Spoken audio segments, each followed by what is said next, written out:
গেল ঈদ উল ফিতরে মুক্তির আলো দেখেছিল রেকর্ড সংখ্যক 11টি সিনেমা। সেই ধারায় এবারের ঈদ উল আজহায় ডজনখানেক সিনেমা মুক্তির কথা থাকলেও অবশেষে মুক্তি পেয়েছে 5টি সিনেমা।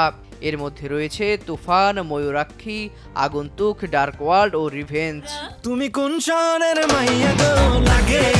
সিনেমা মুক্তির আগে থেকেই সবচেয়ে বেশি আলোচনায় ছিল শাকিব খানের তুফান সিনেমাটি নিয়ে অভিনেত্রী নাবিলা ও নির্মাতা রায়ান রাফি বলেন, দর্শকদের যতটা আশা, এক্সপেকটেশন, উচ্ছ্বাস যেটা দেখছি সেটা আসলে সেই আশা এবং এক্সাইটমেন্টটা আরও অনেক বেশি বাড়িয়ে দিচ্ছে। এবং আমি জানি চারিদিক থেকে সেভাবেই রেসপন্স পাচ্ছি যে অনেক মানুষ আসলে ফিল্মটা নিয়ে আগ্রহী এবং সবাই হলে দেখতে যাবে সময় করে। সো ভালো লাগছে পুরো বিষয়টা। আপনারা তুফান দেখে একটু বলতে পারবেন যে আমরা প্রাউড ফিল করতে পারি বাংলাদেশ এরকম একটা সিনেমা বানাতে পারে। তো সবাইকে আমন্ত্রণ জানাচ্ছি কোরবানিতে তুফান দেখার জন্য। কোরবানিতে আমার জন্য লাকি, পরাণ, সুরঙ্গ, এবার তুফান। আমি বিশ্বাস করি এই সিনেমা আমার কেন সারা বাংলাদেশের সব রেকর্ড ভেঙে দিবে এবং সারা পৃথিবীর কাছে বাংলাদেশের সিনেমাকে এখানে তুলবে। রিভেঞ্জ সিনেমা দিয়ে প্রথমবারের মতো প্রযোজক থেকে পরিচালক হচ্ছেন ইকবাল। এই সিনেমা নিয়ে নব্য এই পরিচালক বলেন, ছবিটা যখন আমি সেন্সারে দিই, যখন সেন্সারের প্রত্যেকটা মেম্বার যখন আমাকে মানে 2-3 জন বাদ দিয়ে সবার সাথে কথা হইলো এবং সবাই আমাকে বলছে যে ইকবাল মারাত্মক একটা ছবি বানাইছে। এখন আমি তো আর মেম্বারদের কথা মারাত্মক বা ইটা না, হ্যাঁ আমারও দর্শকের বিচারটা হলো আমার কাছে সবচেয়ে বড় বিচার।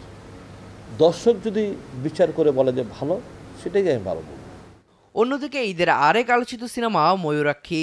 এই সিনেমাটি নিয়ে নির্মাতা রাশিদ পলাশ বলেন, ময়ূরাক্ষী আমার প্রথম প্রেমের ছবি।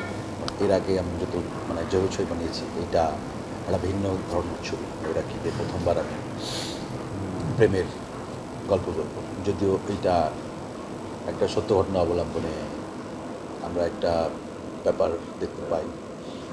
এবং আমাদের যে ফার্স্ট লুক আমরা রিলিজ করেছি সেখানে আমরা একটা প্লেন হাইজ্যাক দেখিয়েছি। দ্যাটস ওয়াই ময়ূরাক্ষী একটা থ্রিলার রোমান্টিক ছবি।